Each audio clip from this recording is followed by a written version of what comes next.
to our channel. So today we'll be reading another little golden book called Walt Disney's Mickey and the Beanstalk.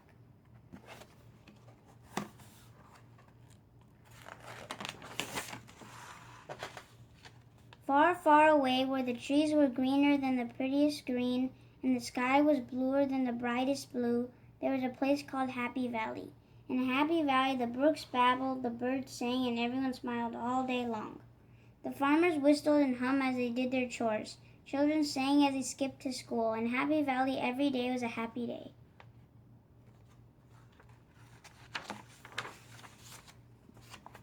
High on a hill overlooking Happy Valley stood a magnificent castle.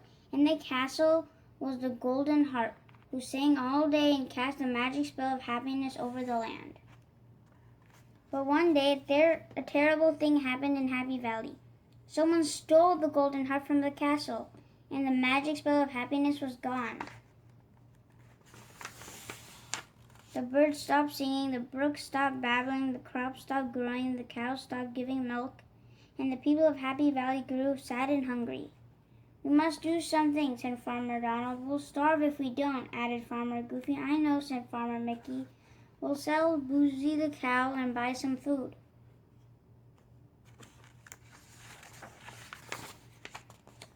Mickey took the cow into town and sold her. When he returned, he said, I sold Bossy for 3 wonderful beans." "3 beans?" cried Donald and Goofy. "We can't live on 3 beans." Donald threw the beans on the floor in disgust.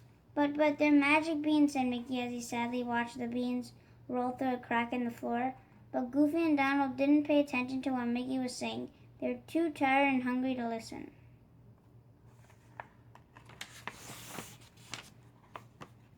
During the night, a moonbeam shone through the window and through the crack in the floor into the beans. The beans sprouted and began to grow. They grew into a stalk that lifted the house. The beanstalk climbed all the way up to the sky. In the morning, the hungry farmers woke up and looked out the window.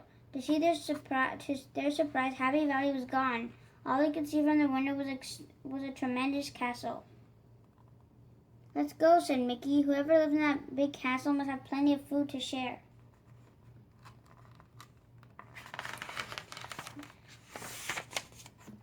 Mickey, Donald, and Goofy climbed to the top of the castle stairs and crawled under the front door.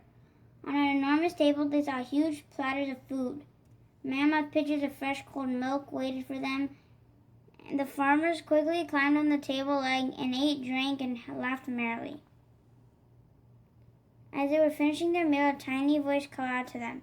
"Who's that?" asked Mickey. "It came from in there," said Donald, pointing to a box that was on the table. Mickey, Donald, and Goofy moved closer to the box. "Who are you?" they asked. "It is I, the golden harp," said a soft voice. "A giant kidnapped me and brought me here to this castle to sing for him." The farmers were very frightened to hear that this castle belonged to a giant.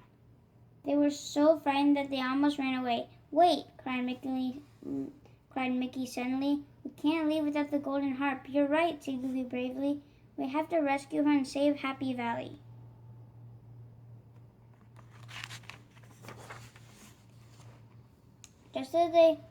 Just then they heard loud footsteps. Everything in the room was shaking as the footsteps came closer and closer. "You must hide!" cried the golden harp. Mickey, Donald, and Goofy ran as quickly as they could to hide from the evil giant. The giant stomped over to the table and picked up a giant sandwich in his giant hand. He was just about to take a big bite when he noticed that the sandwich was moving. "There's a mouse in my sandwich," roared the giant. "Oh, I'm sorry," said Mickey. "I had no idea this was your sandwich." He jumped from the sandwich to the giant's shirt and then slid down the giant's leg. "Run!" shouted Mickey to Donald and Goofy. The giant was furious. He chased the 3 farmers around the room until they were cornered. The giant reached down to scoop them in his hand, but he missed Mickey. The great big giant put the little tiny farmers into the box with the golden harp. He locked them in a box and slipped the key into his great big pocket. Then he sat down in a chair to take a nap. Mickey waited in his hiding place behind the picture when the giant finally fell asleep. Mickey tiptoed over the box and knocked. "The key," whispered the Golden Heart. "Get the key out of his pocket."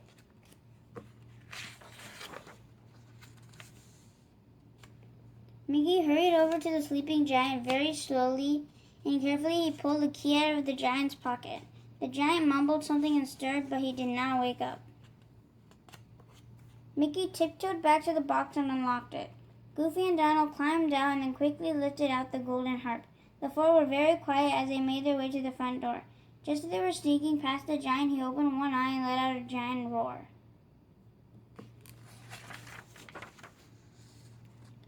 Goofy and Donald ran with the golden harp in their arms. Mickey realized the giant would catch them unless he could do something to distract him. "You can't catch me," Mickey taunted. The angry giant ran toward Mickey, who dived under a rug. "Over here," Mickey said, but the giant was not fast enough to catch Mickey. Mickey ran to an open window. "So long," he shouted as he jumped inside. Mickey ran to the beanstalk with the giant following close behind. He jumped onto the beanstalk and slid down in a flash. Donald and Goofy grabbed a saw and cut down the beanstalk in the nick of time. The giant fell and crashed through the ground, all the way to the center of the earth.